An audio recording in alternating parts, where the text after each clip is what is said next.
ibu bapak ketika anaknya ke PAUD jangan bilang ke anaknya, ayolah sekolah, salah. Nak main yuk, nak gambar yuk, nak nyanyi yuk. Walaupun datanya ke sekolah. Karena semakin sering diucapkan sekolah, takutnya nanti bosan dengan sekolah. Akhirnya dengan sekolah itu males. Nah, sekolah.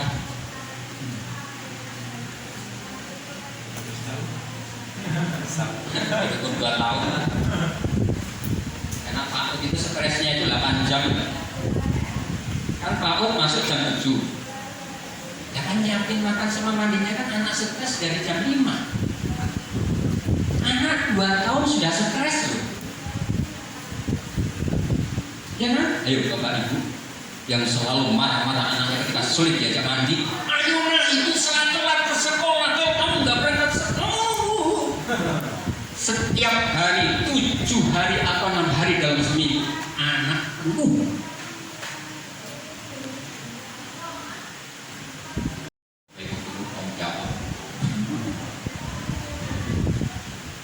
Karena kita terjebak dengan namanya kurikulum yang oleh negara buat, hingga kita tidak kreatif. Ketertekanan kita ini berimbas kepada murid yang harus tertekan. Walaupun idenya bagus, active learning, ya kan? CBSA itu dari dulu, dari zaman kita kan sudah kan? Siswa aktif itu dari dulu. Tapi buktinya mana? Karena gurunya kejar target, CP-nya sudah dicapai sesuai dengan promesnya atau tidak? Sekolah harus menanti. Kenapa ini tidak sesuai dengan proses dan protanya?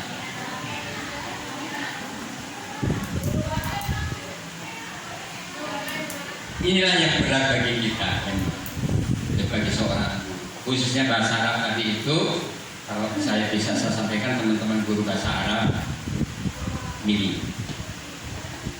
Gak usah qawaidi, gak usah sorfi, gak usah paseh-pasehan. Pokoknya Arab. Aku jujur. Nanti bahasa Arabnya bagus gak tuh? Al-Muhim mafhum. Yang penting paham. Orang Arab aja paham kok nama buruan. Kok kamu protes? Saya yang protes orang Arab dong. Kami merusak bahasa saya. Orang Arab di sana-sana belajar tuh. Wah, jahit enggak. Ini ada Indonesia. Jahit. Padahal bahasanya rusak-rusakan itu. Enggak kuat-kuatan pokoknya. Apa yang mau tak mau khobar bodo amat. Yang berikutnya, guru bahasa Arab yang sering salah itu terlalu dipaksa dengan namanya fi'lun. Maaf, ini langsung kepada materi bahasa. Kita terjebak dengan namanya fi'lun duluan. Yang bagus itu seperti Quran. Wa 'allamal adama asma. Makanya orang Arab itu jarang pakai fi'il. Dia selalu bilang anak hadir kan anak ahdur. Karena ahdur bisa repot nanti loh. Kok bilangnya ahduru, di situ bilangnya tahduru, kok bisa di sana yahduru? Bingung. Mendingan anak hadir, nanti. Jalis, anak mudaris, anak korek. Karena kalau fi'lun nanti repotnya harus pakai tasrif kan. Yakun salah satu. Kok katanya anta akunu, bukan anta yakunu? Oh, malah repot lagi. Karena memang mungkin terjebak dengan kata-kata teori itu. Maka kita rubah pelan-pelan dengan kita coba lebih utamakan yang asma. Anak pahim. Di kelas kan kadang-kadang lebih. Ayo dong. Punya jawabnya Fahina. Ya boleh sih. Kan belum diajari. Dan nanti kalau seandainya Argentina. Palestina.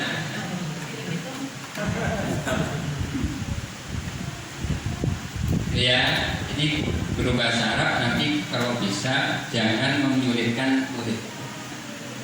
Pokoknya jauhkan model tasrif itu, jauhkan dulu. Pokoknya bedanya hanya dengan laki perempuan, anak hadirun, anti hadiratun, itu. Dia hadiratun juga. Itu dulu yang bisa kita lakukan untuk mereka. Miliu, kemudian materinya jangan terjebak dengan fikir-fikir. Minal kabair, terakhir minal kabair yang paling harus dijauhi dalam pembelajaran bahasa Arab. Kalau di kantor istilahnya minal kabair. Ustaz melakukan hal ini langsung matrut keluar, langsung usir. Ketahuan di kelas ngajarnya ini langsung keluar. Apa itu? Menerjemahkan haram. Adhabu ilal madrasati, saya pergi ke sekolah. Itu guru ustaz doktor langsung off, usir. Nah, itu termasuk dosa besar. Ya, minal kabair. Saya nggak tahu zamannya. Misalnya otak. Ketahuan di kelas ada inspeksi atau ada namanya kunjungan ke kelas. Ketahuan yang dengar ini. Sampai namanya asyara, nerangin, nggak boleh pakai bahasa Inggris. Kenapa? Karena tujuannya bukan paham, Pak. Yang penting dengerin, pelangin, udah paham nggak paham. Makanya di kantor itu rata-rata, kenapa kok bisa jawab soal? Kenapa bisa jawab? Padahal nggak paham. Apa? Baca ulang terus kok nggak paham, baca lagi, nggak paham, baca lagi. Jadi ketika ditanya mahiyat tarbiyah, jawab Isra, nggak bisa. Terangin, nggak bisa. Kenapa? Usah itu banyak bahasa Arab yang saya paham setelah keluar, saya jadi guru baru paham. Oh, itu tuh Pak Holi. Namanya majas itu dari kemarin. Saya baru paham setelah keluar. Tapi tidak masalah. Karena target kita memang bukan paham.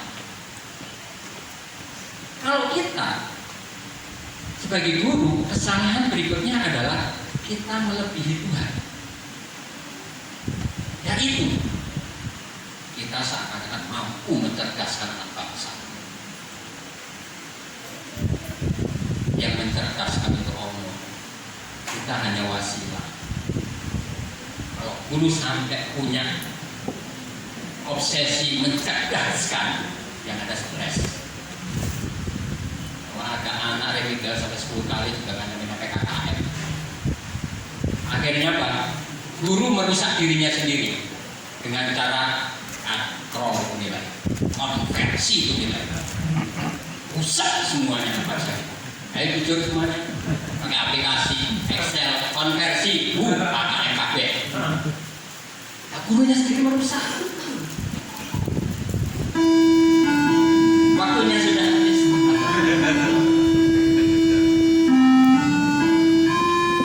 Semuanya teriak-teriak. Dan ingat, guru yang baik, kursi guru tak pernah dipakai. Guru yang baik itu ya kayak gini. Nah, kursi hanya dipakai kalau lagi nulis absensi, sisanya lagi pelajaran bahasa tak bisa. Terima kasih. Saya sebagai pimpinan Ibu Qayyim sekali lagi ada masalah, mohon maaf tidak bisa mendengar dengan baik. Dan saya sebagai anggota baru mohon izin Pak Ketua. Kita sudah daftar tadi. Gara-gara setahun ini saya lagi ada kegiatan di sana. Ustaz hadir. Ini suratnya. Udah mulai jam 8 baru kasih surat. Yalah, apa? Karena saya juga sebagai guru MA, jadi bisa bergabung. Materi yang saya ajarkan selain khusus mutolaah, saya ngajarnya seperti Pak Hole, balaghah, sastra, hati-hati. Tapi ingat, saya juga bisa menghafal. Ingat tidak. Syukran. Mohon maaf sekali lagi. Ini Madin yang ada di Mumbai. Assalamualaikum warahmatullahi wabarakatuh. Waalaikumsalam warahmatullahi wabarakatuh. Kepada Dr. Ustaz Azhar Bashir. Ustaz. Bagi ustadz-ustadzah yang mengikuti ke MAU dan lagi yang mengambil akan iuran anggota ini atau kegiatan MPP itu dalam arti bahwa kegiatan MPP untuk anggota kategori A atau P3K yang syaratnya 50. Untuk kategori B ini adalah ini bulan 30. Salam Pak Kakak Wil. Ya. Selanjutnya kategori C ini adalah non-aktif dan 25.000 rupiah. Besarannya setiap semester itu dari sekolah ke MAU beda jumlah.